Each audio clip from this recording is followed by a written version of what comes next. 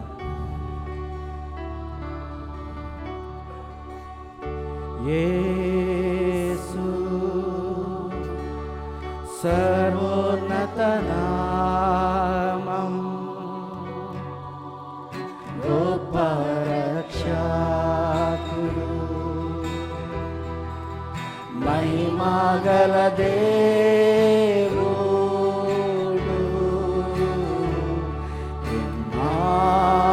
Emmanuel ప్రభు మనతోనున్నాడు,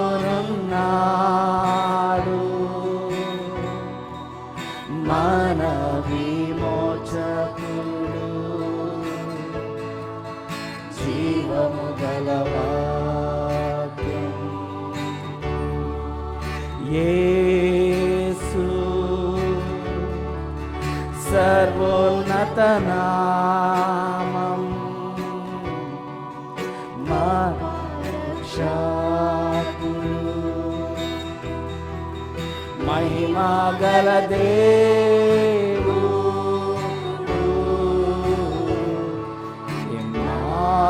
Emmanuel ప్రభు మనతోనున్నాడు,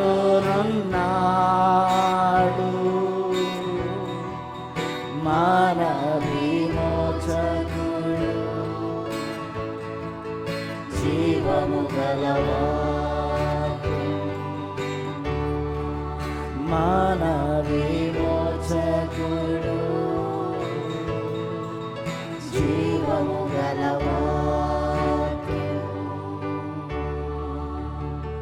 హల్లెలూయా, హల్లెలూయా, హల్లెలూయా. నా కేడమా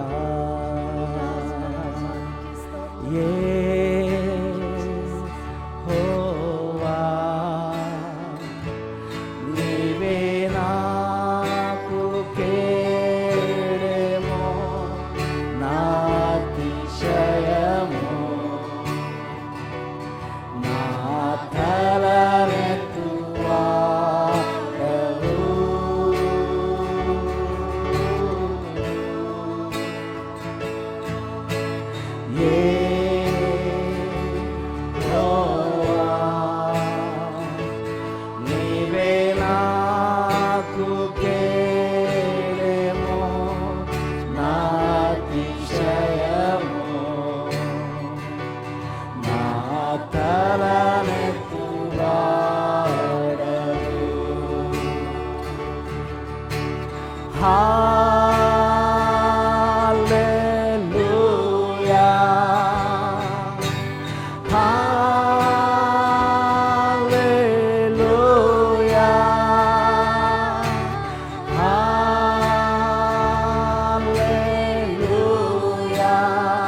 హల్లెలూయా. నా బలమా, నా ఆశ్రయదుర్గమా, నా దాగు స్థలమా, నా తలనెత్తువాడా. ఆరాధిందాం, హృదయము తెరిచి ఆయనను ఆరాధిందాం. ఓ హల్లెలూయా. నా ప్రియుడా, నా రక్షకుడా, నా విమోచకుడా, నీకే ఆరాధన. హల్లెలూయా, హల్లెలూయా. నన్ను వీడని నీ ప్రేమను, ఎడబాయని నీ కరుణను, వెన్నంటి ఉండే కృపలను వర్ణించగలనా. నన్ను వీడని నీ ప్రేమను, ఎడబాయని నీ కరుణను, వెన్నంటి ఉండే కృపలను వర్ణించగలనా.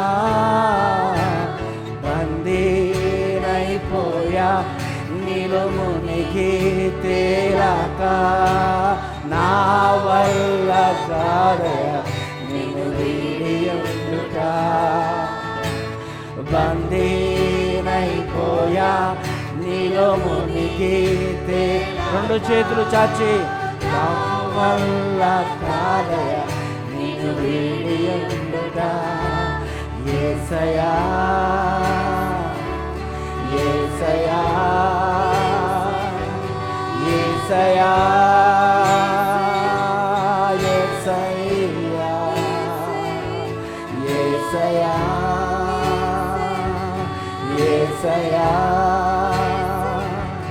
యేసయ్యా, యేసయ్యా. నింపావు నీదు అగ్నితో, నింపావు నీదు ఆత్మతో, నింపావు జీవజలముతో, నేను మహిమపరతును. నింపావు నీదు అగ్నితో, నింపావు నీదు ఆత్మతో, నింపావు జీవజలముతో, నేను మహిమపరతును. బందీనైపోయా నీలో మునిగి తేలాక, నా వల్ల కాదయా నిన్ను వీడి ఉండుట. బందీనైపోయా నీలో మునిగి తేలాక, నా వల్ల కాదయా నిన్ను వీడి ఉండుట. యేసయ్యా, యేసయ్యా, యేసయ్యా, యేసయ్యా, నా యేసయ్యా, యేసయ్యా, యేసయ్యా, యేసయ్యా, యేసయ్యా. హల్లెలూయా, హల్లెలూయా, హల్లెలూయా, హల్లెలూయా. యేసయ్యా, యేసయ్యా. ఆరాధించండి, ప్రభుని ఆరాధించండి, రాజుల రాజుని ఆరాధించండి. కృతజ్ఞతాభావముతో ఆయన పాదముల ముట్టుకోండి. హల్లెలూయా, హల్లెలూయా, హల్లెలూయా, హల్లెలూయా. జీవింపచేయువాడా నీకే మహిమ. ఓ రలలల శలలలవ, ఓ రేల శందలెలలరెలరెలల మమ రలల శలలల మమ మమ. ఆత్మలో దేవుని ఆరాధిద్దాం, స్వేచ్ఛగా ప్రభుని ఆరాధిద్దాం. ఓ మన ప్రభుని, మన విమోచకుని ఆరాధిద్దాం. ఓ రదరల శందరే రీదరల శబబ మమ సందలల శమ మమ. తండ్రి నీకే ఆరాధన, నీకే ఆరాధన. హల్లెలూయా, హల్లెలూయా. తండ్రి నీకు స్తోత్రం. హల్లెలూయా. మరియుతో మాట్లాడు, దేవుడు మాట్లాడాడు. ఏమేన్ నువ్వు నాన్న లాజరు చనిపోయిన, నువ్వు ఇక్కడ ఉంటే నాన్న చనిపోకపోను. అని మాట్లాడినప్పుడు యేసు ప్రభు వారు ఏమన్నా తెలుసా? నిత్య జీవమును నేనే రేఖల ఆయనలో ఉన్న మనము జీవించుచున్న వరము, మనలో జీవాత్మ ఉన్నది. రీబరాలా మామ అందుని బట్టి ప్రభును ఆరాధించండి. నిత్యము జీవించబోతున్నాం మనము. ఓ రీబాల సందలాల రేఖలలి రీలబరో శీలల మన మమ నీలో ఉన్న పరిశుద్ధాత్ముడు గొంతులు వేస్తున్నాడు. ఓ రీబల బరబల లలరేలే శిద్దల రీఖల మన మమ సంతోషంతో దేవుని స్తుతించండి, దేవుని స్తుతించండి, ప్రభుని స్తుతించండి. ఆయన గొప్ప కార్యం చేస్తున్నాడు. ఓ రీలల ఓ రీబల రీరర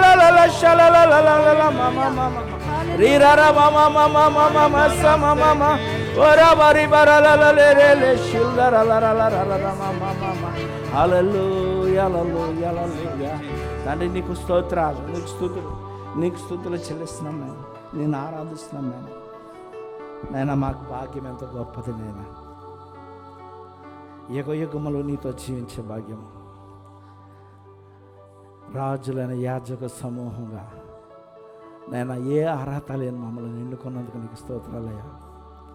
నేను మా నీతి నీ ముందు మురికి గుడ్డవలు ఉండగా నీ కుమారుని రక్తము చేత మనం కడిగి, నేను మా వస్త్రములను ఆ కుమారుని రక్తములు మనం ఉదికి నా ప్రభా, నేను మమ్మల్ని నిర్మూలంగా నా ప్రభా, పాపరహితులు కదా నా ప్రభా, సంపూర్ణంగా కడిగినందుకు నీకు వందనాలు స్తోత్రాలు చెల్లిస్తున్నాను. నీతో నివసించే భాగ్యమును మాకు ఇచ్చినందుకు నీకు వందనాలు స్తోత్రాలు చెల్లిస్తున్నాను. అందును బట్టి ఉదయకాలం నిన్ను ఆరాధిస్తున్నామయ్యా. ఇగో తండ్రి, నేను ఈ సమయంలో ఇంతవరకు జరిగిన కార్యక్రమం అంతను బట్టి కేవలం నీ నామకు మాత్రం మహిమ చెల్లిస్తున్నాను. మహిమంతా నీకు అర్పిస్తున్నామయ్యా. తండ్రి, ఈ సమయంలో నేను నీ బిడ్డలను మేము నీ వాక్యం వినాలని, నీ మాట వినాలని ఆశతో వచ్చినాం. నీ దాసుని నా ప్రభు ఇండియా ప్రాంతం నుంచి తోడుకొని వచ్చినాం. 7 అంతల ఆత్మ బలం ఉంచితే నీ కుమారుని నింపమని అడుగుచ్చాను.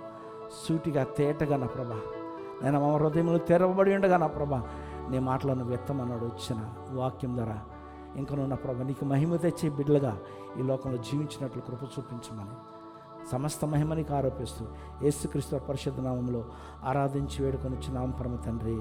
ఆమె చప్పట్లు కొట్టు ప్రభు నాన్న కనపడ్డా. పాస్టర్ మనోహర్ గారిని ఆహ్వానిస్తున్నాను. ఆయన గెస్ట్ స్పీకర్ గారిని ఆహ్వానిస్తాను. చప్పట్లతో పాస్టర్ గారిని ఆహ్వానిస్తాను.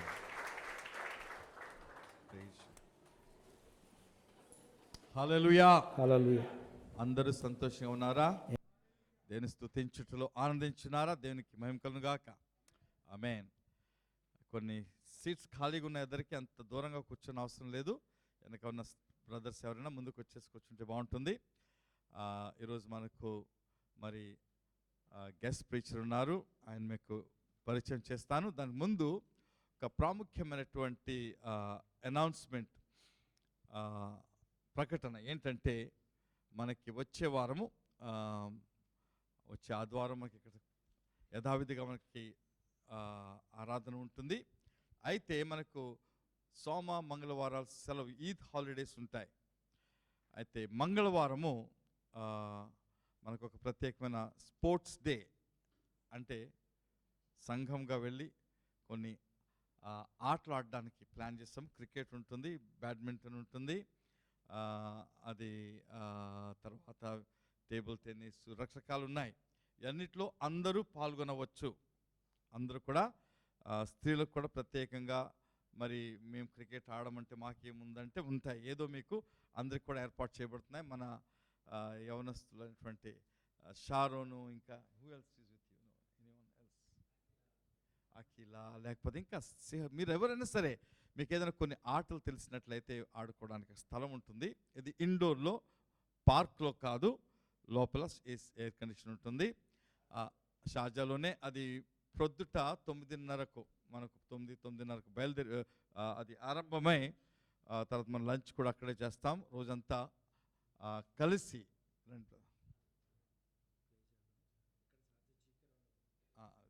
ఓకే, ఆ ఇన్ఫర్మేషన్ కొంచెం చూపిస్తాము. షార్జాలోనే జీకే రౌండ్ అబౌట్, జీకో రౌండ్ అబౌట్, అది స్థలం మీకు వాట్సాప్లో కూడా మీకు లొకేషన్ ఇస్తుంది. అలాగే మీకు బస్ మీద వచ్చేవారికి బస్ అరేంజ్మెంట్ కూడా తప్పకుండా చేస్తాం. అయితే మీరు పేర్లు మాత్రం ఇవ్వాలి, చాలా ఇంపార్టెంట్. ఈరోజు బయటకు వెళ్ళినప్పుడు బహుశా షారోన్ అండ్ షేక్ సంబడి ఇంకెవరైనా తీసుకుని బయట పేరు నేను వస్తున్నాను, తప్పకుండా నేను జాయిన్ అవుతున్నాను, మీరు పేర్లు తప్పకుండా స్త్రీలు కానీ జెంట్స్కి ఏమో హూల్ టేక్ వెంకట్ మోహన్ వెంకట్ గారు, లేకపోతే ఇంకొకరు ఎవరైనా, లేకపోతే ప్రశాంత్ గారు, వారికి మీరు పేర్లు ఇచ్చేసినట్లయితే అది చెప్పాలి. మరి 1వ తారీఖు ఏప్రిల్ 1వ తారీఖున ఈ ప్రోగ్రాం జరుగుతుంది. తప్పకుండా సిద్ధపడండి. జస్ట్ ఒక చిన్న ప్లేయింగ్ చూద్దాం సార్, చూడండి ఎట్లా ఉంటుందో చూద్దరు కానీ ఒకసారి. ఇండోర్ క్రికెట్ అది.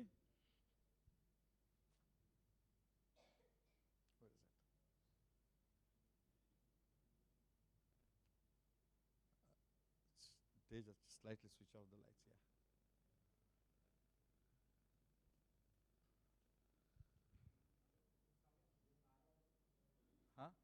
అక్కడ దేవుని సన్నిధిలో కూడా గడపవచ్చు. ఖాళీ ఆటలే కాదు, దేవుని చిన్నగా వాక్యం కూడా చెప్పుకుందాం.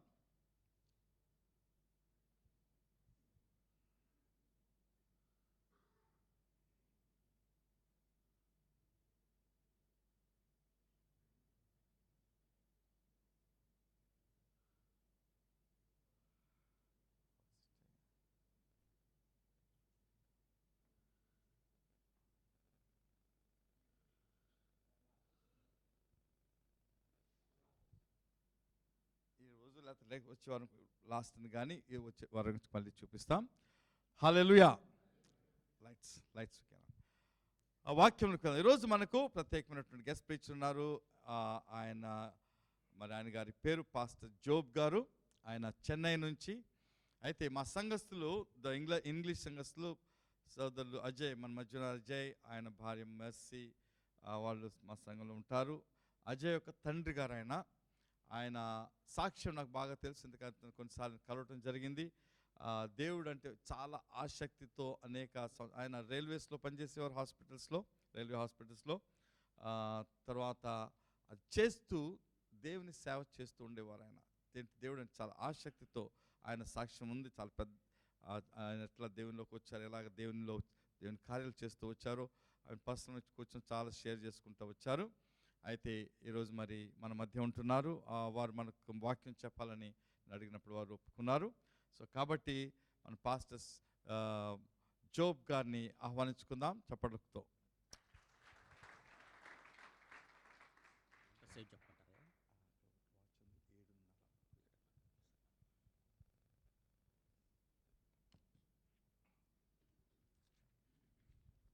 దేవుని నామానికి స్తోత్రాలు.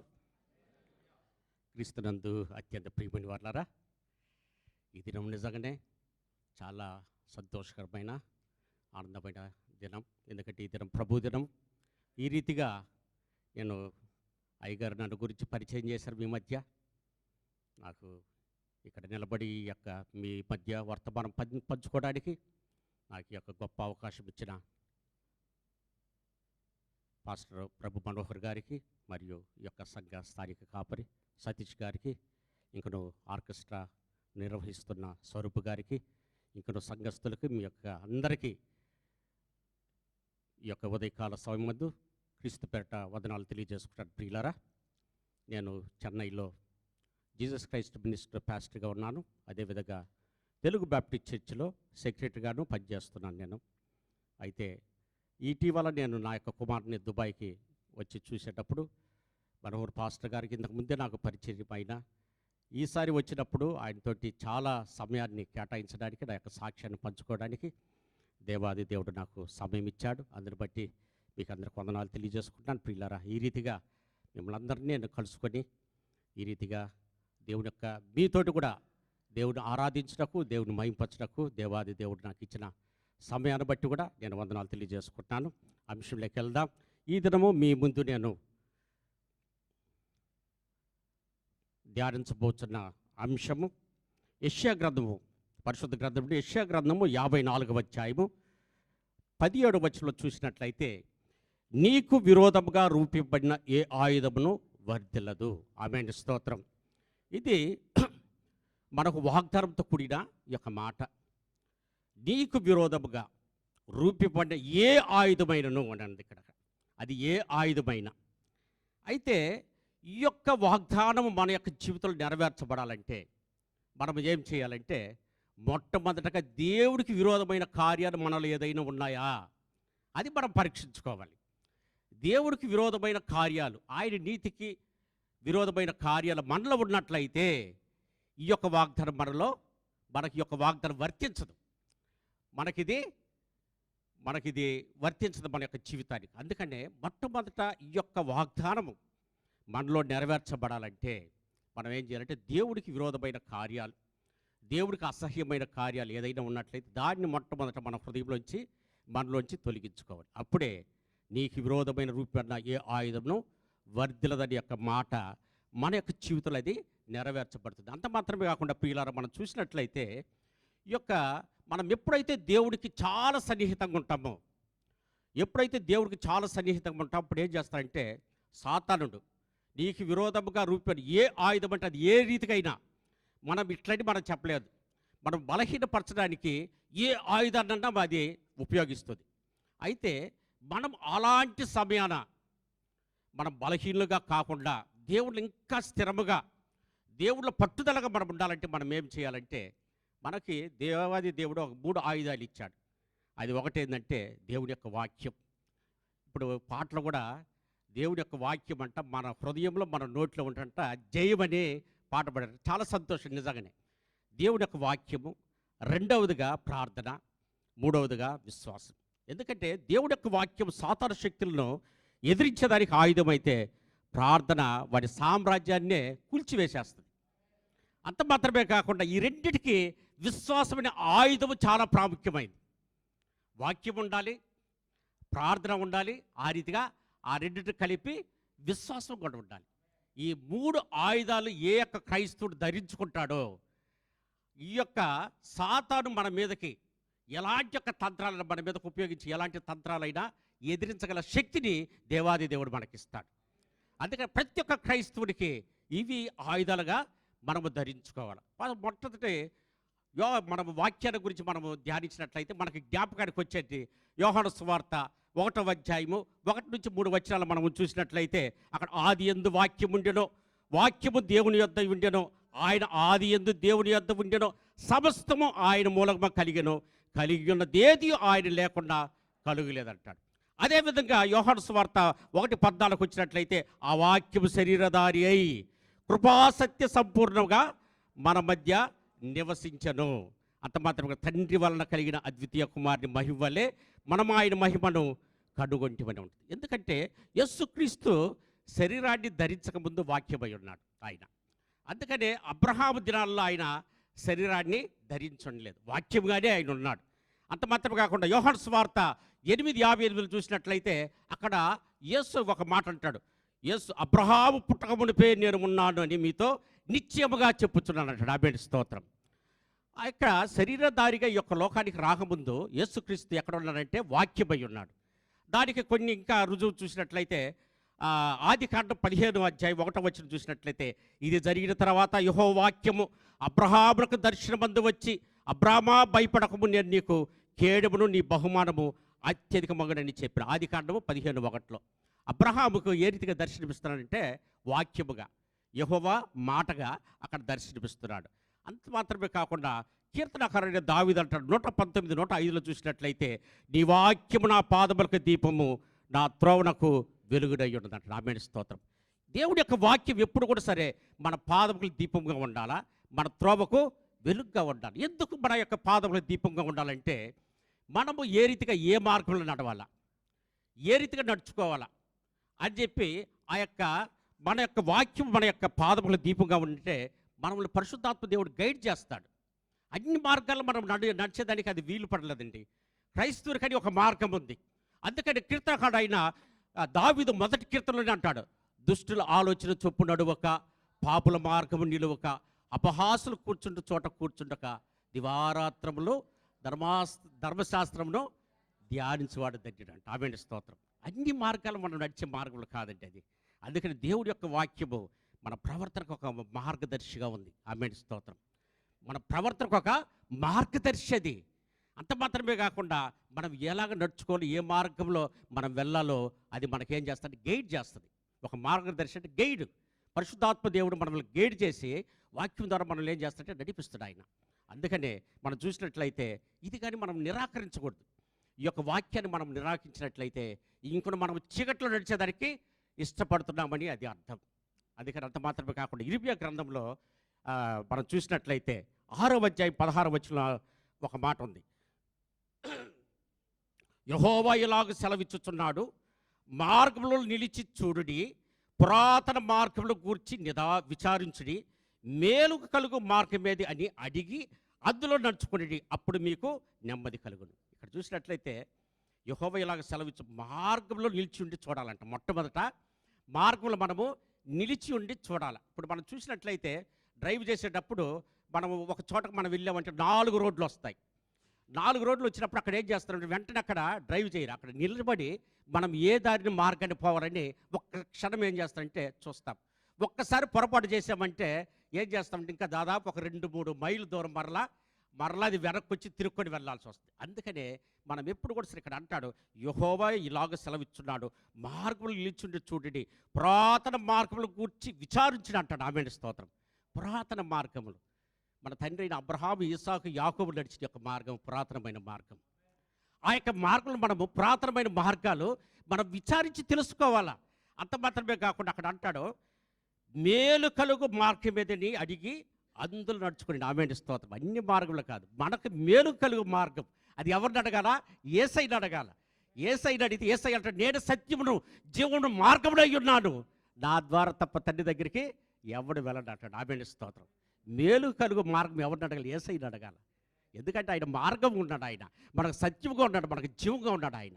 అందుకనే ఇక్కడ అంటాడు, ఇక్కడ మేలు కలుగు మార్గం మీద అడిగి తెలుసుకొని అందులో నడుచుకొని అప్పుడు మీకు నెమ్మది కలుగుడు. ఆమేన్ స్తోత్రం. ఆ యొక్క మార్గంలో మనకి ఏది ఉంటుందంటే నెమ్మది. అందుకని యేసయ్య కూడా ఒక మాట అంటాడు, నా మార్గము చాలా ఇరుకును సంకుచితం అయ్యి ఉన్నది అంటాడు. కొంతమంది మాత్రమే ఆ యొక్క మార్గంలో ప్రవేశించగలరంట. అయితే ఈ లోకంలో మనుష్యులు ఇరుకైన మార్గంలో ప్రవేశించడానికి ఇష్టపడరు ఎవరైనా. ఇంకొక మార్గం కూడా ఉంది, అది విశాలమైన మార్గం. విశాలమైన మార్గంలోనే ప్రయాణించేదానికి ఇష్టపడతారు, కానీ సంకుచితం కష్టమైన మార్గం అంటే చాలా కష్టం మనుషులకి. అయితే యేసయ్య అంటున్నాడు, నా మార్గము ఇరుకుడు అది కొంతమంది మాత్రమే అందులో నడవగలరంట. అయితే ఆ మార్గంలో నడిచినట్లయితే మనకి ఎట్లా అంటే అది యేసయ్య చెప్పేది, నేను సత్యమును జీవమును మార్గమునై ఉన్న నా యొక్క మార్గము మనల్ని నిత్య జీవానికి నడిపిస్తుంది. మనల్ని ఆ మార్గంలో మనం నడిచామంటే నిత్య జీవానికి, అది నిత్య రాజ్యానికి అది మనం నడిపిస్తుంది. అయితే ఇంకొక మార్గం కూడా ఉంది. రోమీయులు రాసిన పత్రికలో అంటాడు, పాపం వల్ల వచ్చే జీతము మరణము. అది ఏ మార్గం అంటే విశాలమైన మార్గం. అది చాలా అందంగా ఉంటుంది, అది విశాలంగా ఉంటుంది. అది చాలా అందంగా ఉంది కదా, విశాలంగా ఉందని, కానీ అందులో నడిచామంటే వెళ్ళంగా ముందు ఏం చేస్తాడంటే సాతాను కొన్ని ఎర్రలేస్తాడు. వేటగాడు ఏం చేస్తాడంటే దాని వల్ల చిక్కుచుకునే దానికి ఏం చేస్తాడంటే కొన్ని గింజలు వేస్తాడు. కొన్ని గింజలు వేసినప్పుడు ఏం చేస్తాడంటే వాడు వెనకాల నుండి చూస్తూ ఉంటాడు. ఈ యొక్క గింజలకు ఆసక్తికరంగా ఏం చేస్తుంటే పక్షులు అందులో రాలుతాయి. ఆ యొక్క వల్ల చిక్కున్న తర్వాత విలవిల కొట్టుకుంటాయి. తర్వాత అది బయటికి రాలేదు. ఆ రీతిగా సాతాను యొక్క మార్గం కూడా విశాలంగా ఉంటుంది, అది తేజోమయంగా ఉంటుంది. అయితే అది విశాలంగా ఉందండి, దాని కాంతికి మనము ఆకర్షితులమై అందులో మార్గంలో ప్రవేశించామనుకో, అందులో పోవడం అది ఆఖరికి ఏమైందంటే పాపం వల్ల వచ్చే జీతము మరణం. అది పాపంతో కూడి యొక్క అది మార్గం, అందులో మనము ప్రవేశించకూడదు. అందుకనే యేసయ్య చెప్పే మార్గం ఏంటంటే నేను సత్యమును జీవన మార్గమునై ఉన్నాను. ఆ మార్గంలో నడవాలంటే మనకు నేను చెప్పినట్టుగా ఆయన వాక్యం మన యొక్క పాదములకు దీపం, మన త్రోవలకు వెలుగుగా ఉండాలి. ఆమేన్ స్తోత్రం. ఎప్పుడైతే ఆ రీతిగా ఆ యొక్క వెలుగును మనం ఫాలో చేస్తామో, ఆ వెలుగును వెంబడిస్తామో, ఆ నిత్య రాజ్యానికి మనం వెళ్ళగలం ప్రియులారా. అందుకనే మనం చూసినట్లయితే ఆయన మార్గం సత్యమై ఉన్నది, జీవమై ఉన్నది. అది అంత మాత్రమే కాకుండా ఆ మార్గాన్ని మనము నిరాకరించే వారిగా మనం ఉండకూడదు. ఆ యొక్క మార్గాన్ని మనము దాన్ని ఏం చేయాలంటే మనము నడిచేదానికి ఇష్టపడాలా. యేసయ్య మార్గం నడవడానికి మనము ఇష్టపడాలా. మనం నిరాకరించినట్లయితే అది మనము చీకట్లోనే ఉన్నాము, చీకటినే ప్రేమిస్తున్నామని అది అర్థమవుతుంది ప్రియులారా. అందుకని అంత మాత్రమే కాకుండా ఇక్కడ చూసినట్లయితే కీర్తనలు 119:9 చూసినట్లయితే ఎవ్వరు దేని చేత తమ నడతను శుద్ధపరచుకుందరు, నీ వాక్యమును బట్టి దాన్ని జాగ్రత్తగా చూసుకున్నట్టు చేతనే కదా అంటాడు. ఆమేన్ స్తోత్రం. యవనస్తులు దేని చేత తమ నడతను శుద్ధపరచుకుందరు అంటారు. మన నడతను ఏది శుద్ధపరచలేదండి. ఈ లోకంలో ఎన్నో గ్రంథాలు ఉన్నాయి, ఎన్నో పుస్తకాలు ఉన్నాయి. నువ్వు ఎన్ని చదివినా ఏ గ్రంథము కూడా సరే ఒక మనిషి జీవితాన్ని మార్చలేదు. ఎన్నో గ్రంథాలు ఉన్నాయి ఈ లోకంలో. అయితే మనం చూసినట్లయితే ఒక్కొక్క సాక్ష్యాన్ని ఆర్ఆర్కే మూర్తి గారు ఉన్నారు, పెద్ద ఆయన ప్రసంగికులు, దైవవర్తమానికులు. ఆయన అన్నాడు, నేను బైబిల్ చదువు, ఆయన బ్రాహ్మణుడు. ఆయన అంట బైబిల్ చదివేదానికి మొదలుపెట్టిందంట ఏ రీతికైనా ఇందులో తప్పులు కనిపెట్టాలని బైబిల్ చదవడం ప్రారంభించాడంట. ఆఖరికి ఆ యొక్క వాక్యం ఏమైందంటే ఆయన పట్టుకున్నది. ఆమె స్తోత్రం. ఆ రీతిగా మనం చూసినట్లయితే పెద్ద పెద్ద గజ దొంగలు కూడా మార్చగలిగిన యొక్క దైవ గ్రంథం అండి ఇది. పరిశుద్ధ గ్రంథం అంటే ఇది సామాన్యమైన పుస్తకం కాదు. మనం అనుకోవచ్చు ఇది ఏదో సామాన్యం అనేది, అయితే ఇది సామాన్యమైనది కాదు. మన యొక్క జీవితాల్లో ఇది మార్చగలిగిన యొక్క గ్రంథం ఇది. అందుకని ఎట్లాంటి గజ దొంగలు చూడండి, వాళ్ళ యొక్క సాక్ష్యాలు, దేవుడి యొక్క వాక్యం, ఏదో ఒక వాక్యం చేత నేను పట్టుబడాను, నేను వాక్యం చేత నేను మారుమనిసి పొందాను వారి యొక్క సాక్ష్యాలు. ఎందుకంటే ఎలాంటి యొక్క కఠినమైన హృదయాలను కూడా బద్దలు కొట్టగల అందే నీ వాక్యం సుత్తి వంటిది అంటాడు. సుత్తి ఎందుకు సుత్తి పోల్చాడంటే కఠినమైన హృదయాలను కూడా అది పగల కొట్టగలదు అది. అందుకని దావీదు అంటాడు, జుంచె తేనె దారుల కన్నా మధురమైనది అంటాడు ఈ యొక్క వాక్యాన్ని బట్టి. అంటే జుంచె తేనె ఈ లోకంలో ఉన్న ఆ యొక్క మధురము తీపి కన్నది ఎక్కువది, అయితే దానికన్నా మధురమైందంట. ఆ రీతిగా దేవుడి యొక్క వాక్యాన్ని మనం ఏం చేయాలంటే ఆ రీతిగా జుర్రుకోవాలండి. అందుకని యెహోవా ఉత్తముడని రుచి చూచి తెలుసుకుని అంటాడు. ఆమె స్తోత్రం. రుచి చూస్తేనే, ఇప్పుడు ఒక పదార్థం ఉంది, అది తీయగా ఉంటుందా లేకపోతే పుల్లగా ఉంటుందా చేదుగా ఉంటుందా మనకి ఎట్లా తెలుస్తుంది? దాని నాలుక మీద ఉంటేనే అది పుల్లగా ఉందా లేకపోతే ఉప్పుగా ఉందా అని మనం చెప్పగలం. అందుకని యెహోవా ఉత్తముడని రుచి చూచి తెలుసుకోవాలి. ఈ యొక్క వాక్యాన్ని మనం రుచి చూడాలండి. వాక్యాన్ని ఏదో మనం కష్టంగా చదవకూడదు, ఇష్టంగా చదవాలి. ఆమె స్తోత్రం. ఇష్టంగా చదివితేనే దాంట్లో మాధుర్యం మనం జుర్రుకోగలము. ఆ యొక్క మాధుర్యం మనకు తెలుస్తుంది, కానీ కష్టంగా చదవకూడదు. కొంతమంది ఏంటంటే ఏదో ఉదయాన్నే లేస్తారు, వాక్యాన్ని ఒక రెఫరెన్స్ చదువుతారు, అది మనకు అనుకూలం అయితే అది చదువుకుంటారు, అది మన అనుకూలం లేదా ఏంద్ర ఈరోజు ఈ వాక్యం వచ్చిందని అట్లా చదవకూడదు. మనం ఇష్టంగా చదివితే దేవుడు తప్పకుండా ఈ యొక్క వాక్యం ద్వారా మనతోటి మాట్లాడతాడు. వాక్యం అంటే ఏదంటే మనము దేవుడి యొక్క సన్నిధానానికి వచ్చేటప్పుడు కూడా సరే, ఈ దినము దేవుడు ఏదైనా ఒక మాటతోటి నాతోటి మాట్లాడాలి, ఏదైనా ఒక మాట ద్వారా నాతోటి మాట్లాడాలని ఒక ఉద్దేశంతో ప్రార్థనాపూర్వకంగా మనము దేవుని యొక్క సన్నిధానానికి వచ్చినట్లయితే నువ్వు ఒట్టి చేతులతో పోవు. నిజంగా దేవుడు ఏదో ఒక ఆశీర్వాదంతో నీవు మరలా గృహానికి నడిపిస్తాడు. అయితే ఏదో ఒక యథావిధంగా ఆచార ప్రకారం దేవుడి యొక్క సన్నిధానానికి ఎప్పుడు రాకూడదు. అందుకనే దేవుడి యొక్క వాక్యాన్ని మనం కష్టంతో చదవకూడదు, కానీ ఇష్టపడి మనం చదవాలి, ఇష్టంతో చదవాలి. మనం చదివినప్పుడే ఇందులోని యొక్క ఆశీర్వాదాలు మనము అనుభవించగలం. అంత మాత్రమే కాకుండా ప్రియులారా, మనం చూసినట్లయితే కీర్తనకారుడు కీర్తనలు 119:11 చూసినట్లయితే, నేను నీ ఎదుట పాపం చేయకున్నట్లు నా హృదయంలో నీ వాక్యము ఉంచుకొని ఉన్నాను. ఆమె స్తోత్రం. మనము పాపము చేయకుండా ఉండాలంటే, పాపం మన దరిదాపులకే రాకుండా ఉండాలంటే మనకు కావాల్సింది ఏంటంటే మన హృదయంలో ఆయన వాక్యం ఉంచుకోవాలండి. ఆమె స్తోత్రం. ఎవరి హృదయంలో దేవుడి యొక్క వాక్యం ఉంటుందో సాతానుడు దరిదాపులు కూడా రాడు. ఎందుకంటే అక్కడ ఎవరున్నాడో వాక్యం ఎవరు? యేసయ్య. వారి హృదయంలో యేసయ్య ఉంది కాబట్టి వాడు వస్తాడు, వాడికి రాలేడు. ఏమో కూడా చూడండి, దేవుడి యొక్క కంచె ఉన్నంత వరకు సాతానుడు లోపలికి రాలేకపోయాడు వాడు. అయితే సవాలు చేసింది, యోబుకి నీ యొక్క కంచె ఉన్న దాని వల్ల అన్ని అనుభవించగలుగుతున్నాడు, నిన్ను స్తుతిస్తున్నాడు, నిన్ను మహింపరుస్తున్నాడు. సరే, సవాల్ చేసింది, సరే ఒప్పుకున్నాడు. ఆ కంచె తీసేసిన వెంటనే యోబుకు ఉన్న ఎన్ని ఒక్క రోజులోనే ఆయనకున్న ఆస్తి, తన పిల్లలు, కుటుంబాన్ని అన్నీ కోల్పోయాడు. అయినా కానీ విశ్వాసాన్ని మాత్రం కోల్పోవాలి. ఆమె స్తోత్రం. విశ్వాసాన్ని కోల్పోవాలి ఆయన. అవన్నీ కోల్పోయాయి, కానీ ఆయన ఉన్న విశ్వాసాన్ని మాత్రము సాతాను తీసివేయలేకపోయింది. అయితే అందుకని ఎప్పుడు కూడా సరే ఆయన కంచెలో మనం ఉండాలంటే దేవుడి యొక్క వాక్యం మనలో ఉండాలి. దేవుడి యొక్క వాక్యం అయితే మనలో ఎప్పుడైతే ఉంటుందో సాతాను దరిదాపులు కూడా మనకు రాలేడు. అయితే మనము వాక్యం తప్ప అన్నీ ఉంటాయి మన మనసులో, అయితే వాక్యానికి మాత్రం తావు ఉండదు. ఇదేమి డస్ట్బిన్ అయితే లోకంలో ఉన్న ఎన్ని పడికి వాళ్ళు ఎన్ని హృదయంలో ఉంటాయి, కానీ వాక్యానికి స్థానం ఉండదు. ఎప్పుడు కూడా సరే ఇది డస్ట్బిన్ కాదు, ఇది మనకు చెత్త కుండి కాదు. ఇది ఎప్పుడు కూడా సరే మన మనసులో హృదయం ఏమంటే నీ హృదయమైన ఆలయం అంటాడు. ఆమె స్తోత్రం. ఈ హృదయమైన ఆలయం ఎంత శుభ్రంగా పెట్టుకోవాలా, క్రీస్తు నివాసం చేసే యొక్క హృదయాన్ని మనం ఎంత శుభ్రంగా పెట్టుకోవాలా, ఎంత పరిశుభ్రంగా పెట్టుకోవాలా. మనం ఏం చేస్తామంటే మనము పైకి ఏం చేస్తాం, బాగా స్నానం చేస్తాం, మంచి దుస్తులు వేసుకుంటాం, అన్నీ చేస్తాం. అయితే లోపల హృదయం ఎట్లుంది?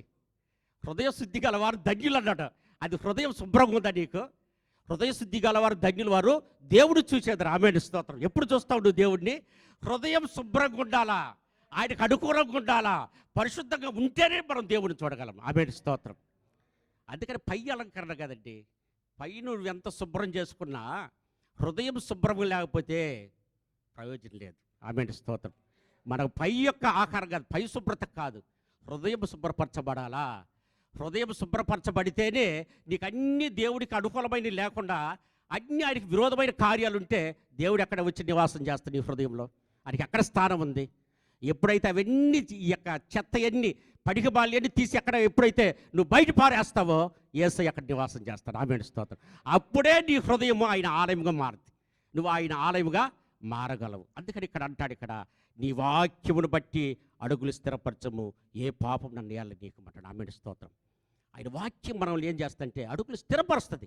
మనం అటు ఇటు మనం పోనీయకుండా ఏ మార్గం నడవాలని మన యొక్క మార్గాన్ని, మన యొక్క అడుగుల్ని స్థిరపరుస్తుంది. అంత మాత్రమే కాకుండా ఏ పాపం నన్ను ఏళ్ళ నీకు అంటాడు. ఎందుకంటే పాపం మన మీద పెత్తనం చేయదు. అది మనము కానీ దేవుడి యొక్క వాక్యం మనలో లేనప్పుడు ఏం చేస్తుందంటే రిమోట్ కంట్రోల్ సాతాను దగ్గరికి పోతుంది. అది ఏం చేస్తుందంటే అది మనల్ని ఆడిస్తుంది. అది ఏ రీతిగా అది రిమోట్ తిప్పితే ఆ రీతిగా మనము వెళ్తాం. అయితే వాక్యం మన చేతిలో ఉన్నట్లయితే మన రిమోట్ ఎట్లా ఉంటుంది? యేసయ్య దగ్గర ఉంటుంది. ఆమేన్, స్తోత్రం. హల్లెలూయా. వాక్యం మనలో ఉన్నప్పుడు, మన హృదయం ఉన్నప్పుడు మన రిమోట్ కంట్రోల్ ఎట్లా ఉంటుంది? యేసయ్య దగ్గర ఉంటుంది. ఆమేన్, స్తోత్రం. సాతాను దగ్గర ఉండదు. అందుకని ఇక్కడ అంటాడు, నీ వాక్యమును బట్టి నా అడుగులు స్థిరపరచము, ఏ పాపు నన్ను ఏలనీయకమంటాడు. ఆమేన్, స్తోత్రం. అంత మాత్రమే కాకుండా 119వ కీర్తన, సంకీర్తన 57వ వచనంలో ఈ రీతిగా చెప్పబడింది, యెహోవా నీవే నా భాగము, నీ వాక్యమును అనుసరించి నడుచుకుందునని నిశ్చయించుకొని ఉన్నాను అంటాడు. ఆమేన్, స్తోత్రం. దేవా యెహోవా నీవే నా భాగము, నీ వాక్యమును అనుసరించి నడుచుకుందని నిశ్చయించుకున్నాను. ఆమేన్, స్తోత్రం. మనకు ఆ నిశ్చిత ఉందా? వాక్యం వినేది మాత్రం కాదండి, వాక్యానుసారంగా మనం నడుచుకోవాలి. మనం నడుచుకోవాలి. అందుకని ఈ యొక్క మాట, నీ యెహోవా నీవే నా భాగము, నీ వాక్యం అనుసరించి నడుచుకుందని నిశ్చయించుకున్నాడంట ఆయనే. ఆమేన్, స్తోత్రం. ఆ నిశ్చిత మనం ఉండాలా. దేవుడి యొక్క వాక్యాన్ని వినడమే కాదు, దేవుడి యొక్క వాక్యానుసారంగా నేను జీవిస్తాను, నడుస్తానని ఆ తీర్మానం మనలో ఉండాలి. ఆమేన్, స్తోత్రం. అలాంటి తీర్మానం మీలో లేనట్లయితే ఈరోజు తీర్మానించుకోండి. అయ్యా, నీ యొక్క వాక్యాన్ని వినేది మాత్రమే కాకుండా నీ యొక్క వాక్యానుసారంగా నేను నడుచుకుంటాను, వాక్యానుసారంగా జీవిస్తాను. నేను యొక్క తీర్మానం ఒకవేళ ఇంతవరకు లేనట్లయితే మీరు తీర్మానించుకోండి. ఆమేన్, స్తోత్రం. ఆ రీతికి మనం దేవుడి యొక్క వాక్యం మనలో ఉండాలండి. దేవుడి యొక్క వాక్యం మనలో ఉన్నప్పుడు మన యొక్క కంట్రోల్, మనం మొత్తం ఏం చేస్తారు, మనం ఎవరు ఆధీనంలో ఉంటామంటే యేసయ్య ఆధీనంలో ఉంటాం. లేకపోతే సాతాను యొక్క ఆధీనంలోకి వెళ్ళామంటే మన యొక్క జీవితమే తలక్రిందులైపోతుంది. అందుకని ఎప్పుడు కూడా సరే మన వాక్యం, దేవుని యొక్క వాక్యం మన హృదయంలో ఎప్పుడు మనం ఉంచుకొని జీవించాలండి. ఎందుకంటే దేవుని యొక్క వాక్యం మనల్ని బ్రతికించేది, దేవుని యొక్క వాక్యం మనల్ని జీవించేది, దేవుని యొక్క వాక్యం మనం నడిపించేది. దేవుని యొక్క వాక్యం అంటే దేవుడు మనతోటి మాట్లాడడం అండి. ఆమేన్, స్తోత్రం. ప్రార్థన అంటే దేవుడితో మనం మాట్లాడటము, వాక్యం అంటే దేవుడు మనతోటి సంభాషించడం, మాట్లాడడం. అందుకని దేవుని యొక్క వాక్యాన్ని నిర్లక్ష్యం చేయకూడదు. దేవుని యొక్క వాక్యాన్ని మనం వినేవారమైన మనము దేవుని యొక్క వాక్యానుసారంగా జీవించాలి. మనం దేవుని యొక్క వాక్యాన్ని హృదయంలో మనం భద్రపరచుకోవాలి. ఎందుకంటే మన హృదయంలో వాక్యం ఉన్నట్లయితే మన నోరు కూడా ఏం చేస్తా అంటే అదే మాట్లాడదు. ఆమేన్, స్తోత్రం. మన హృదయంలో వాక్యం ఉంటే నువ్వు ఎప్పుడు కూడా సరే దేవుడు విరోధమైన మాటలు రావు. నువ్వెవరితో సంభాషించినా దేవుని యొక్క మాటలు నీ నోట వస్తాయి. ఆమేన్, స్తోత్రం. ఆయనకి ఎంత సంతోషం. అలాంటి యొక్క మాటలు మాట్లాడితే మన దేవాది దేవుడికి ఎంత సంతోషం. ఆ రీతిగా మనం మాట్లాడేవారికి ఉండాలా. మన దేవుడి యొక్క వాక్యాన్ని మన హృదయంలో భద్రపరుచుకొని ఆ యొక్క వాక్యానుసారంగా జీవించేవారిగా మనం ఉండాలి. అంత మాత్రమే కాకుండా ప్రార్థన. అయ్యగారు నాకు 7:30 వరకు సమయం ఇచ్చారు, అంత లోపల ముగించేదని నేను ప్రయత్నిస్తాను. ప్రార్థన అంటే దేవునితోటి సంభాషించుట, దేవుని యొక్క సహాయాన్ని మనం కోరుట. ఆమేన్, స్తోత్రం. దేవుని యొక్క సహాయాన్ని అభ్యర్థించుట అంటే కోరుట ప్రార్థన. అంత మాత్రమే కాకుండా ఇక్కడ ఏం చేయాలంటే మనం ప్రార్థన చేసేటప్పుడు మనకు నచ్చేటట్లు చేయకూడదు. మనం ఏం చేస్తామంటే ఒక అంశం ఇచ్చినప్పుడు ఏం చేస్తామంటే ఆ అంశాన్ని వదిలిపెడతాం, ఏదేదో మాట్లాడతాం, విస్తారమైన మాటలు. మనకు నచ్చేటట్లుగా ప్రార్థన చేయకూడదు. ప్రార్థన అంటే ఏంటంటే దేవుడు మెచ్చేటట్లు చేయాలి. ఆమేన్, స్తోత్రం. హల్లెలూయా. యేసయ్య మెచ్చేటట్లు మనం చేయాలి, కానీ మనకు నచ్చినట్లు ప్రార్థన చేయకూడదు. అంత మాత్రమే కాకుండా ప్రార్థన మనిషి యొక్క జీవితంలో చాలా ప్రాముఖ్యమైనది. అయితే చాలా నిర్లక్ష్యపరచబడుతుంది. మనకు ఒక రోజుకి 24 గంటలు మనకు సమయం ఇస్తున్నాడు. మనం ఎన్ని గంటలు ప్రార్థనకు సమయం ఇస్తున్నాం అది మనం పరీక్షించుకుందాం. ప్రార్థన చాలా ప్రాముఖ్యమైనది.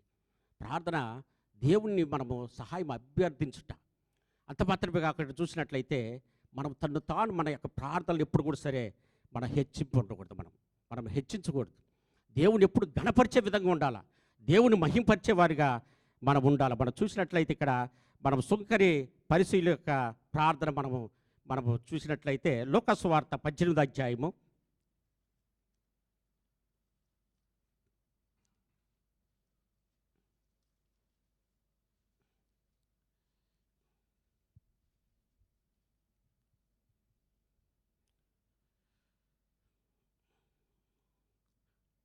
ఇక్కడ చూసినట్లయితే 10వ వచనాన్ని చూసినట్లయితే ప్రార్థన చేయుటకై ఇద్దరు మనుష్యులు దేవాలయంలోకి వెళ్ళిరి, వారిలో ఒకడు పరిసయ్యుడు ఒకడు సుంకరి. ఇక్కడ చూసినట్లయితే దేవాలయానికి ఇద్దరు ప్రార్థన చేసేదానికి వెళ్ళారంట. వారిలో ఒకడు పరిసయ్యుడు ఒకడు సుంకరి. అయితే పరిసయ్యుడి యొక్క ప్రార్థన మనం చూసినట్లయితే పరిసయ్యుడు నిలవబడి, దేవా నేను చోరులను అన్యాయస్తులను వ్యభిచారులైన ఇతర మనుషుల వారినైనను ఈ సుంకరి వాడి వలనను ఉండనందుకు నీకు కృతాస్తులు చెల్లించుచున్నాను. వారునకు 2 మార్లు ఉపవాసము చేయించు నా సంపాదన అంతటిలో 10వ వంతు చెల్లించుచున్నానని తనలో తాను ప్రార్థించుచున్నాను. ఆమేన్, స్తోత్రం. ఇక్కడ ఈ యొక్క ప్రార్థనలో ఏముంది? అతిశయం ఉంది. ఈ ప్రార్థనలో అతిశయం ఉంది, తగ్గింపు లేదు. తన్ను తాను హెచ్చించుకుంటున్నాడు. ఇవన్నీ అడిగాడా? నేను వారంలో ఎన్నిసార్లు నువ్వు ఉపవాసం ఉంటున్నావో, నువ్వు దేవుడికి ఎంత కానుకిస్తున్నాడని దేవుడు అడిగాడా?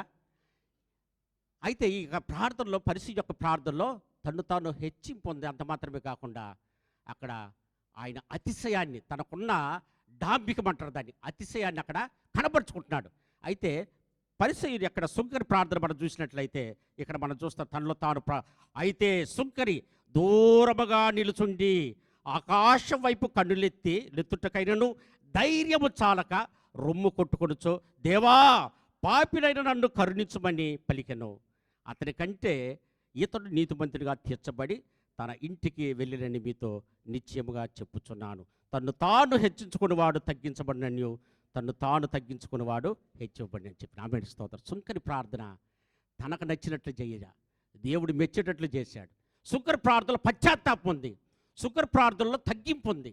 అవి ఉండబట్టి దేవుడు చూసేది ఏంటంటే మన యొక్క హృదయాన్ని చూసేవాడు. మనుషులమైతే మనం ఏం చూస్తామంటే పై ఆకారాన్ని చూస్తాం, అయితే ఆయన హృదయాన్ని చూసేవాడు. అందుకనే ఇక్కడ పరిసయ్యుడు ప్రార్థించాడు. పరిసయ్యుడు యొక్క ప్రార్థన తను తాను హెచ్చించుకున్నాడు, అతిశయాన్ని కనబరిచాడు. అయితే సుంకరి తను తాను తగ్గించుకొని తన హృదయపూర్వకంగా దేవుడి యొక్క సన్నిధానంలో ఆయన ప్రార్థించినప్పుడు దేవుడు అంటాడు అక్కడ సుంకరిని గురించి ఒక మాట అంటాడు, నీతిమంతుడిగా తీర్చబడ్డాడంట. ఆమేన్, స్తోత్రం. నీతిమంతుడిగా తీర్చబడ్డాడంట. ఎప్పుడైతే మనం తగ్గించుకుంటామో యేసయ్య యొక్క సన్నిధానంలో మనం హీరో అన్నాం అనుకో, నువ్వు జీరో. యేసయ్య సన్నిధానంలో యేసయ్య దగ్గర నేనే హీరోని కాలర్ ఎగరేసావనుకో, నువ్వు జీరో. అయితే యేసయ్య దగ్గరికి వచ్చి అయ్యా నేను జీరో అనుకో, నేను హీరో చేస్తాడు. ఆమేన్, హల్లెలూయా. నేను జీరోనయ్యా, నాకేం తెలియదంటే నిన్ను హీరో చేస్తాడు ఆయన. అందుకని ఎప్పుడు కూడా సరే యేసయ్య దగ్గర మన యొక్క ఆటలు ఆయన దగ్గర పనికిరావు. ఎప్పుడు కూడా సరే ఆయన దగ్గర మనం తగ్గించుకోవాలి. మనం ఎంత తగ్గించుకుంటామో మన యొక్క జీవితాలు ఆయన హెచ్చిస్తాడు. అందుకని దేవుని యొక్క సన్నిధానంలో దేవుని ముందు మనల్ని సుంకర వల్లి మనం ప్రార్థించే వారిగా మనం ఉండాలా. పరిసయ్యుని వల్లి మనం ప్రార్థించకూడదు. మన యొక్క ప్రార్థనలు తగ్గింపు ఉండాలి. మన ప్రార్థనలు దేవుని గణపరచాలా. ఆ రీతిగా ఉంటేనే ఆయన ఆ యొక్క ప్రార్థనకు మనకు జవాబు ప్రతిఫలం దొరకద్ది. ఇచ్చుడు పరిసయ్యుడు ఒట్టి చేతులతో పోయాడు ఆయన. అయితే సుంకరి ప్రార్థనతో ఏం చేశాడంటే నీతిమంతుడిగా తీర్చబడ్డాడు. ఆమేన్, స్తోత్రం. ఒక ప్రతిఫలం ఉండాలి. మనం ప్రార్థన చేస్తే దానికి ప్రతిఫలం ఉండాలి. అందుకనే ప్రతిఫలంతో అక్కడ వెళ్ళినట్టుగా మనం చూస్తాం. ప్రియులంతా మాత్రమే కాకుండా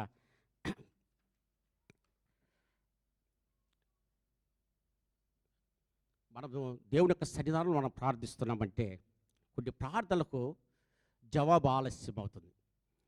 మన ప్రార్థన నేను ఈ యొక్క అంశాన్ని బట్టి నేను అడుగుతున్నాను కదా, ఈ యొక్క ప్రార్థనకి ఎందుకు జవాబు రాలేదని కొంతమంది మనకు సందేహం కలగవచ్చు. అయితే 2 కారణాలు ఉన్నాయి ప్రార్థనకి సమాధానం. ఒకటి ఏంటంటే మనం ప్రార్థించేటప్పుడు ఆ యొక్క దానికి జవాబు దొరకలేదంటే దేవునికి ఆటంకమైనది ఏదైనా మనలో ఉండొచ్చు.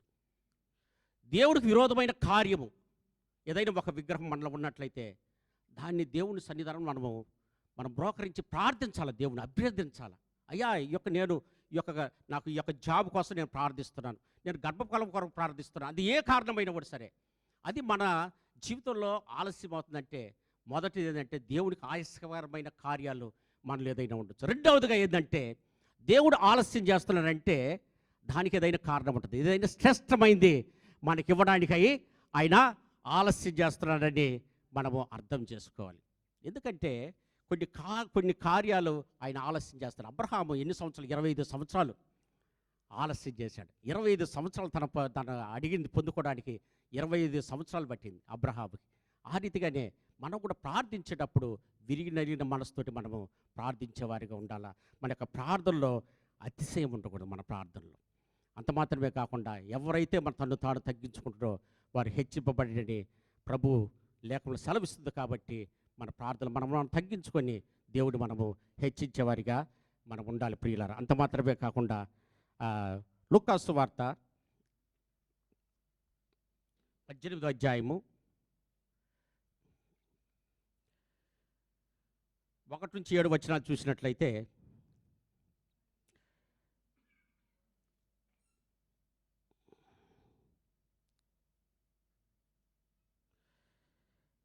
వారు విసుక నిత్యము ప్రార్థన చేయుచుండవలనని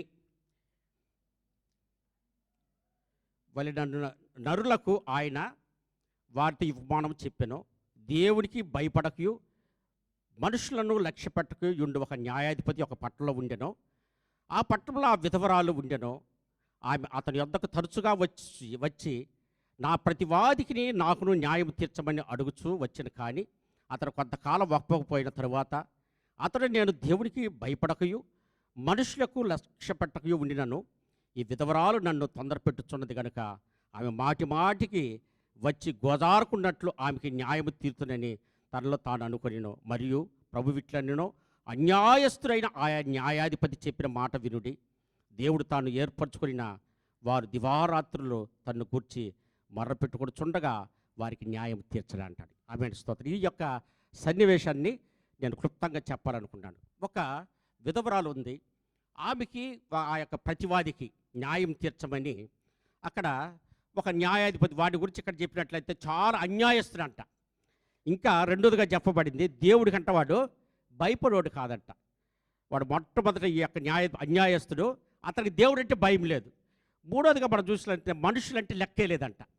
అయితే అలాంటి వాడి దగ్గరికి ఈ యొక్క విధవరాయిన స్త్రీ ప్రతిదినము గోజారుకుంటూ ప్రతిదినం వెళ్తుంటే ఒకరోజు అనుకున్నాడంట, ఈ యొక్క స్త్రీ ప్రతిదినం నా దగ్గరికి వస్తుంది, న్యాయము చేయాలని అనుకున్నాడంట. అలాంటి అన్యాయస్తుడైన వాడే మనసు కరిగి న్యాయం చేయాలనుకున్నప్పుడు మన దేవుడు న్యాయవంతుడు. మన పక్షాన ఆయన న్యాయం తీర్చడా? మనం అడిగే వాటికి ఆయన జవాబు దయచేయడా? అందుకని మాటికి వెళ్ళాలి. మనం ఏం చేస్తామంటే ఒకసారి ప్రార్థన చేసిన తర్వాత దానికి ప్రతిఫలం రానప్పుడు మనం ఏం చేస్తామంటే విసుక్కుంటాం. ఇంకేందిలే 2 రోజులు ప్రార్థన చేశాను, 3 రోజులు ప్రార్థన చేసిన అది నాకు జరగల నా యొక్క లైఫ్లో అని వదిలిపెట్టేస్తాం. అయితే అట్లా కాదు, మాటికి వెళ్ళిందంట. ఇది అన్యాయస్తుడైన మనసే కరిగిపోయింది. అయితే మన దేవాది దేవుడు న్యాయవంతుడండి, నీతివంతుడు. ఆయన అడగాలి, మనం అడగాలి, మాటికి అడగాలి. అడిగినప్పుడు ఆయన తప్పకుండా ఆయన ప్రతిఫలం మనకు దయచేస్తాడు. మన యొక్క ప్రార్థన ఆలస్యం చేస్తాడు కానీ అలక్ష్యం చేసే దేవుడు కాదు మన దేవుడు. ఒకవేళ ఆలస్యం అవ్వచ్చు, అయితే అలక్ష్యం మాత్రము చెయ్యడండి మన దేవుడు. ఆయన నీతిమంతుడు ఆయన. అందుకనే మన ప్రార్థనలో పట్టుదల ఉండాలి. మన ప్రార్థనలో ఏదో ఒకరోజు చేసాం దానికి జవాబు రాలేదని వదిలిపెట్టకూడదు. మన ప్రార్థన పట్టుదలతో మనం ప్రార్థన చేయాలి. ఈ యొక్క స్త్రీ విధవరాలు ఇన్నిసార్లు నడిచింది, అక్కడ చెప్పాల, మాటికి వెళ్ళిందంట ఆ అన్యాయస్తుడి దగ్గరికి.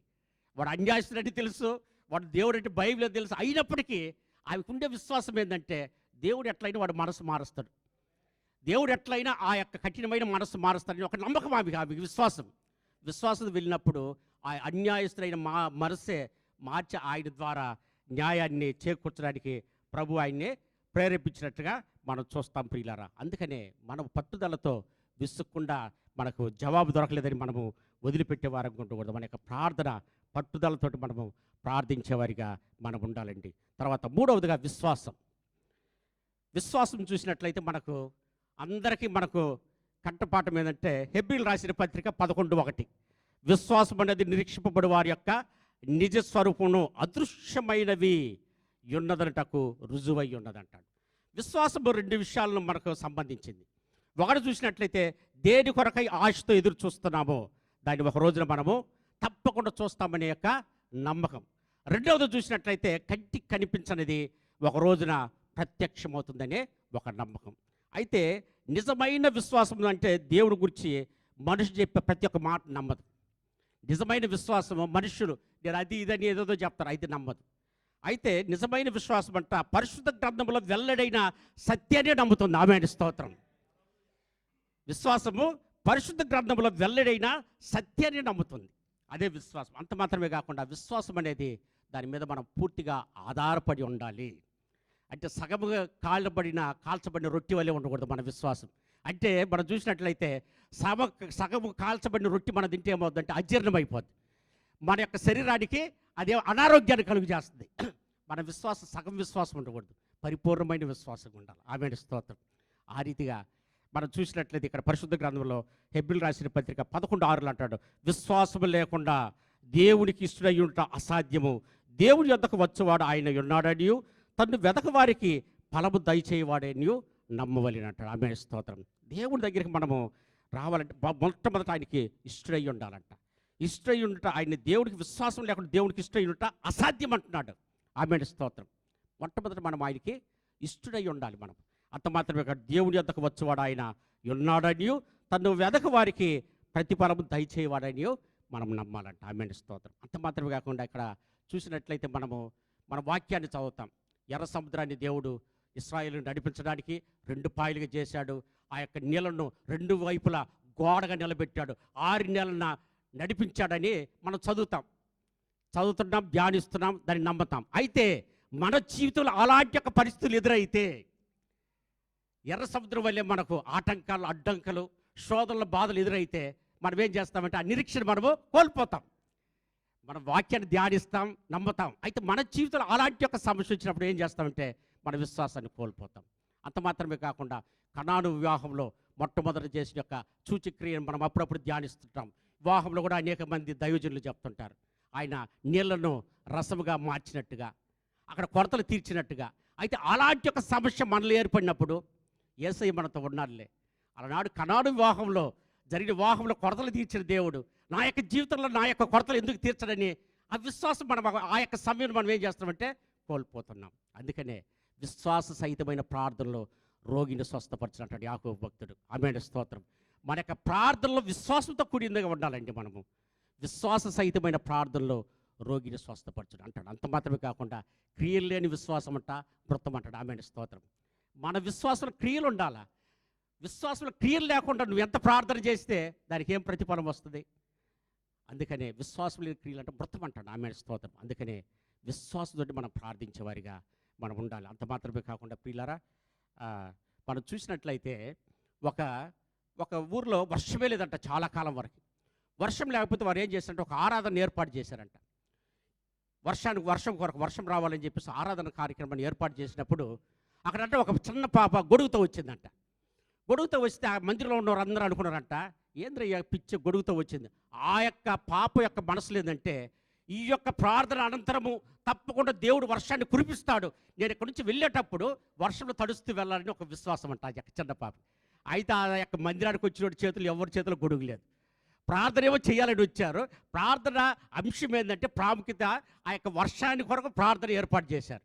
అయితే ఒక చిన్న పాప మాత్రం గొడుగుతో వచ్చిందంట. అయితే ప్రార్థన అయిపోయిన తర్వాత పెద్ద వర్షం వచ్చిందంట. ఆమేన్, స్తోత్రం. అయితే ఎవరి చేతిలో గొడుగు లేదు, ఈ చిన్న పాప చేతిలో మాత్రం గొడుగు ఉంది. ఎంత విశ్వాసం అండి, ఎంత విశ్వాసం! ఈ చిన్న పాప చేతిలో మాత్రం గొడుగు ఉంది. అందరు తడుస్తూ వెళ్ళారు. ఈ యొక్క చిన్న పాప హాయిగా దేవుడి స్తోత్రాలు చెల్లిస్తూ ఆ గొడుగులో వెళ్ళిందట, గొడుగు తీసుకుని. ఆమేన్, స్తోత్రం. మన విశ్వాసం కూడా ఆ రీతిగా ఉండాలి. మన విశ్వాసం కూడా ప్రార్థించినప్పుడు దేవుడు తప్పకుండా ఇది నాకు దయచేస్తాడని విశ్వాసంతో మనం ప్రార్థన చేసినట్లయితే దాన్ని తప్పకుండా అది జవాబు ఇస్తాడు.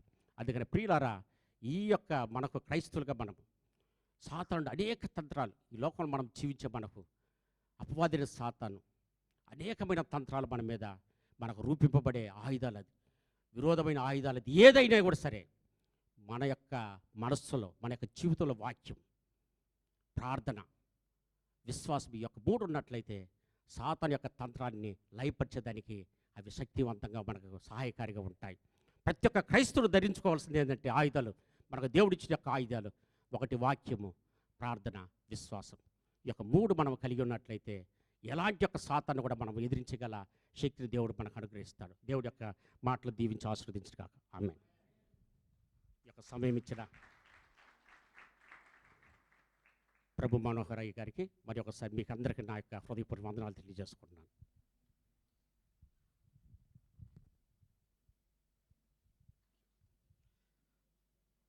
చక్కగా 3 విషయాలను నేర్పించి మనము సాతాను యొక్క ఆ యొక్క ఆయుధాల నుంచి తప్పించుకోవాలంటే 3 ఉండాలని, మరి ప్రార్థన, విశ్వాసము, అలాగే వాక్యం ఉన్నట్లయితే మనం తప్పకుండా దాన్ని తప్పించుకోవాలని చాలా స్పష్టంగా వాక్యం చెప్పినటువంటి దైవజనులు పాస్టర్ యోబ్ గారికి వందనాలు తెలియజేస్తున్నాం. అయితే మనము ఈ విన్నటువంటి వాక్యాన్ని విన్నట్టుగా వెళ్ళిపోకూడదు. తప్పకుండా నేను ఎంత వాక్యంను ధ్యానిస్తున్నాను అని ప్రశ్నించుకుందాం ఒకసారి. రెండవది, నా ప్రార్థన ప్రతిసారి అంటాను, మరలా అంటున్నాను, రోజు నామకార్థంగా ఒక 2 నిమిషాలు లేదా 5 నిమిషాలు 10 నిమిషాలు ప్రార్థన అయితే అది ప్రార్థనలో లెక్కించబడదండి. అదేదో చేసుకుని వెళ్ళిపోయినట్లే. దేవుని సన్నిధిలో కూర్చుని మీరు దానియేలు ప్రార్థన గుర్తు చేసుకోవాలి. 9వ అధ్యాయంలో దేవుని సన్నిధిలో ఉండి ప్రార్థన చేసి ఆయనతో సంభాషణ చేస్తూ అప్పుడు ఆయన ఇచ్చే వాక్యం ద్వారా ఆయన మాట విన్నట్లయితే, ఆయన యొక్క నడిపింపు పొందుకున్నట్లయితే అప్పుడు మనము ఆ ప్రార్థన చేసినట్లు ఉంటుంది. కాబట్టి ప్రార్థన, వాక్యం 2 ఒకదాంతో ఒకటి పెనవేసుకుని ఉండాలి. ప్రార్థన చేయాలి, వాక్యం ప్రార్థన చేసిన వాక్యం ద్వారా దేవుడు మనతో మాట్లాడతాడు. కాబట్టి ఆ విషయాన్ని గుర్తుంచుకుందాం. కాబట్టి దేవుడి వాక్యాన్ని అందరూ పెట్టుకొని ఆయనకి మహిమ చెల్లించుకుందాం. పాస్టర్ సతీష్ గారు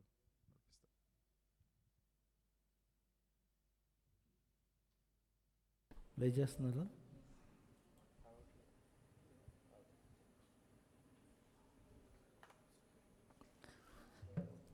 హల్లెలూయా. చక్కటి మాటలు మనం విన్నాం. దేవుని వాక్యం, ఆ వాక్యం మన హృదయంలో దాచుకోవాలి. ఆమేన్. తన అతిక్రమ క్రియలను దాచుకున్నవాడు వర్ధిల్లుడంట, ఒప్పుకొని విడిచిపెట్టేవాడు వర్ధిల్లుతాడు. ఆమేన్. అంటే ఆశీర్వాదం ఎక్కడుందంటే దేవుని వాక్యం ద్వారా కరెక్ట్ చేసుకోవడంలో. ఆమేన్. హల్లెలూయా. మనం కరెక్ట్ చేసుకుంటే ఆశీర్వాదం. ఇది నా వాక్యం మనం మన జీవితాన్ని మార్చుకోవడానికి ఇష్టపడితే అది అసాధ్యమైనది ఏదైనా సరే దేవుడు చేయగలడు. ఆమేన్. హల్లెలూయా. సంతోషంతో తీసుకువెళ్తాడని నమ్మండి. ఆమేన్. హల్లెలూయా. మన జీవితంలో గొప్ప కార్యాలు చేయడానికి దేవుడు ఇష్టపడతాడు. ఆమేన్. అందుకే దిగి వస్తున్నాడు దేవుడు, మనల్ని దీవించడానికి వస్తున్నాడు. ఆయన ఎక్కడ 2 కూడి ఉంటారని ఎందుకు వస్తున్నాడంటే ఆయన నిన్ను దీవించి నీ సమస్య నుంచి విడిపించడానికి, నువ్వు ఉన్న స్థితిలోంచి లేవనెత్తడానికి ఆయన వస్తున్నాడు. ఆమేన్. అందరూ లేచి నిలబడి దేవుని కానుకల ద్వారా దేవుని ఆరాధిద్దాం, ఆయన నామం గొప్ప చేద్దాం. ఓకే. ఆయన లేని రోజు మన జీవితం ఉండకూడదని కోరుకోవాలి. ఆమేన్. నీవు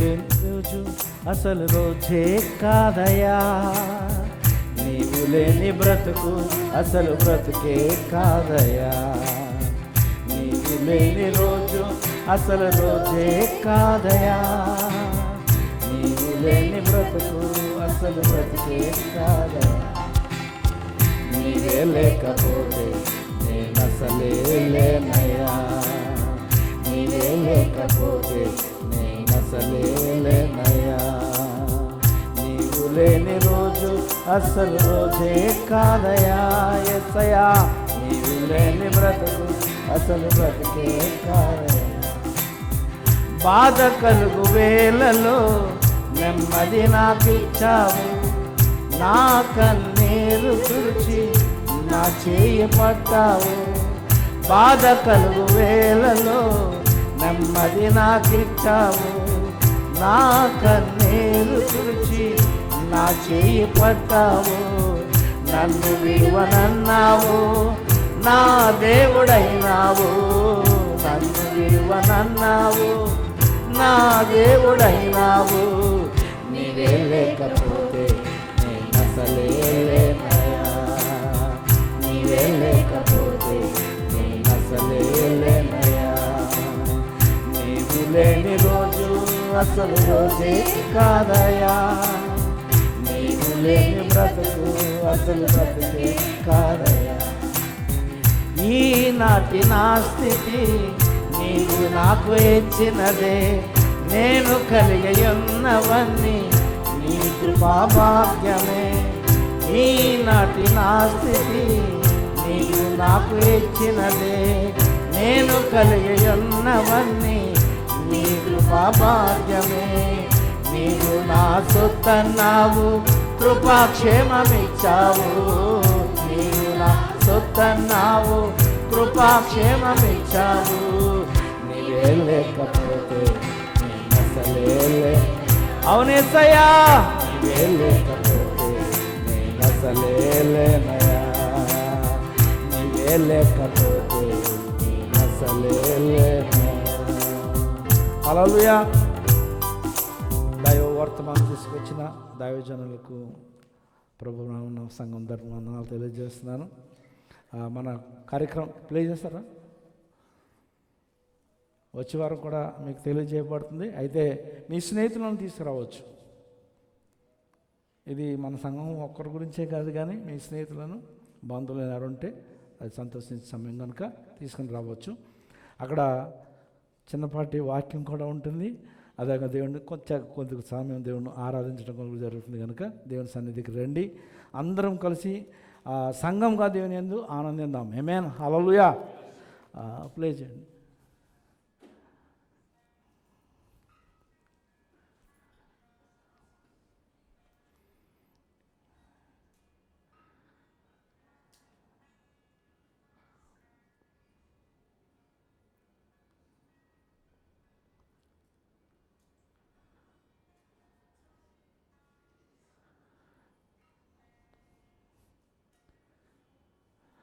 అయితే డ్రెస్సెస్ అంటే చక్క వీలుగా ఉండేలాగా వేసుకుని రండి. పట్టు చీరలు కట్టుకు రాకండి. అది ఆడుకునే సమయం కనుక అందరూ పట్టు చీరలు కట్టుకొని రావద్దు. చక్కగా చుడీదార్లు వేసుకొని ప్యాంటు షర్ట్లు వేసుకున్న వాళ్ళు వేసుకోవచ్చు, నో ప్రాబ్లం, తప్పేం కాదు. ఓకే. ఆ విధంగా అందరం కలిసి కుటుంబంగా దేవుని కుటుంబంగా ఆనందంగా దేవుని సన్నిధిలో దేవుడు మనల్ని అందరం దీవించిన కాక పాస్టర్ మనోహర్ గారు వచ్చి ముగింపు ప్రార్థన మనకు దీవెన అనుకరిస్తారు. స్పోర్ట్స్ డే యొక్క ముఖ్య ఉద్దేశం ఏంటంటే మంచి చిన్న పెళ్లి రోజు మనము సహవాసం చేయడానికి అందరు ఒకరితో ఒకరు. ఇక్కడ చర్చిలో మనకి మాట్లాడడానికి ఛాన్స్ ఉండట్లేదు. మనం నిలబడినవారు ఇక్కడ బయటకు వెళ్ళిపోవాల్సి వస్తుంది. అయితే ఇటువంటి ప్రత్యేకమైన అవకాశాన్ని తీసుకొని మరి ఆ రోజు అందరికీ సెలవు ఉంటుంది అనుకున్నాను. లేకపోతే మీరు అరేంజ్ చేసుకోండి, సెలవు చేసుకోండి. అందరం కలిసి ఎక్కువ సమయం కూర్చుంటాము, ఒకరితో మాట్లాడుకుంటాము, కలుసుకుంటాము. అందరం కలిసి ఒక కుటుంబంగా దేవుని సన్నిధిలో స్పెండ్ చేయడానికి ఇది ఏర్పాటు చేస్తున్నాం. అలాగే పాస్టర్ గారు చెప్పినట్టుగా కొంతసేపు వర్షిప్, అలాగే కొంతసేపు వాక్యం కూడా చెప్పుకొని మనం బలపరుచుకుందాం. ఆ రోజుని సిద్ధం చేసుకుందాం. ఈ సమయంలో సోదరు చిన్న వచ్చినట్లయితే ఆయన యొక్క వివాహ దినము ఆయనకు ప్రార్థన చేస్తాం.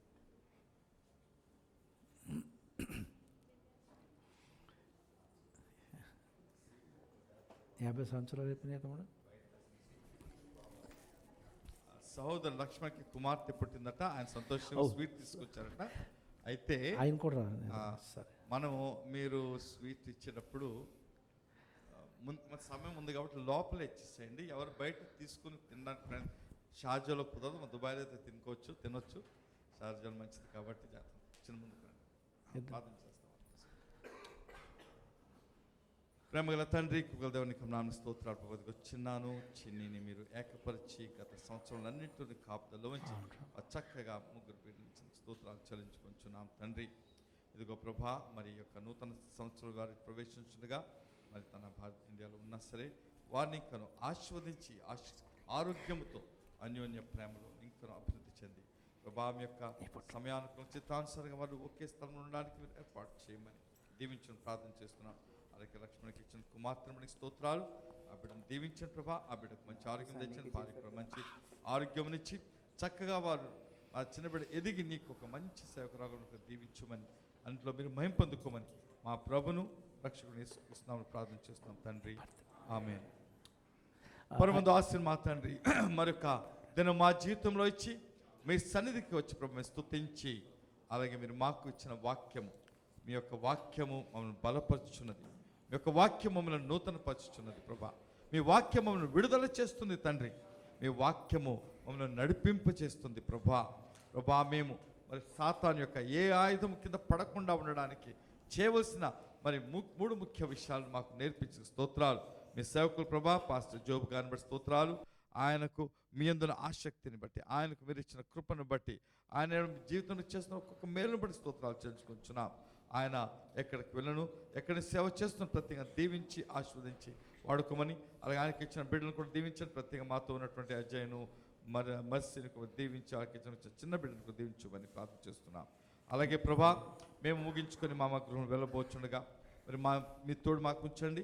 అది మేము ప్రభా మరి ప్రకటించిన రీతిగా వచ్చే వారం, వచ్చే ఆదివారం, తర్వాత వచ్చే మంగళవారం ప్రభా మేము ఒక మరి కుటుంబంగా చేరి మరి స్పోర్ట్స్ డేగా దాన్ని చేసుకొని దాంట్లో మరి అందరూ కలిసి ఆడుకోవడానికి కృప చూపించండి. మరి అన్ని విషయంలో మీరు మహిమ పొందుకొని ప్రార్థన చేస్తున్నాం. ఇదిగో వెళుచున్నాం, మీ సంది మాకు తోడుగా ఉంచాలని, వచ్చే వారం అంతా తోడుగా ఉండి మరి తిరిగి మమ్మల్ని తీసుకురావాలని మా ప్రభును రక్షకుడైనటువంటి యేసుక్రీస్తు నామములో ప్రార్థన చేస్తున్నాం తండ్రి, ఆమేన్. తండ్రి అన్న దేవుని యొక్క ప్రేమయు, యేసుక్రీస్తు వారి కృపయు, పరిశుద్ధాత్మ యొక్క నిరంతర సహవాసం మనకును ఆయన ప్రేమించిన బిడ్డలందరికీ ఇప్పుడు నిలబడి తోడుగా ఉండును గాక, ఆమేన్. దేవుడు దీవించును గాక. తప్పకుండా పేర్లు ఇవ్వండి, షారున్ వెనకాల ఉండాలి, పేర్లు తీసుకుంటా ఉండు. అలాగే మోహన్ కానీ లేకపోతే వెంకట్ గారు కానీ మీరు బయట ఉండి, అంటే ఇక్కడ కాదు, మనం బయట గేట్ దగ్గర తీసుకుంటే మంచిది పేరు. ఇక్కడ ఎవరు తినద్దు, తీసుకుని వెళ్ళండి. ఎవరు పట్టుకొని వెళ్ళిపోండి, తీసుకుని వెళ్ళొద్దు. ప్రతి ఒక్కరు రావడానికి ప్రయత్నం చేయండి. మరి ముఖ్యంగా మీరందరూ బయట మనకి సహవాసం ఏర్పడే స్థలంలో ఉండండి. మీ అందరితో మాట్లాడడం జరుగుతుంది సమయం. ఆమేన్. తర్వాత డ్రెస్సింగ్ విషయంలో చెప్పాను, మీ స్నేహితులను తీసుకురండి. అక్కడ మనకి బ్రేక్ఫాస్ట్, అదేవిధంగా ఆహారం కూడా, లంచ్ కూడా ఏర్పాటు చేయడం జరిగింది కనుక సమయాన్ని పాటించడానికి ప్రయత్నం చేయండి. మీరందరూ సమయానికి వస్తే అన్ని సమయం ప్రకారంగా జరుగుతాయి. దేవుడు మనలందరూ దీవించి ఆశీర్వదించింది కాక. God bless. స్పోర్ట్స్ షూస్ కూడా వేసుకుని రండి, ఆడడానికి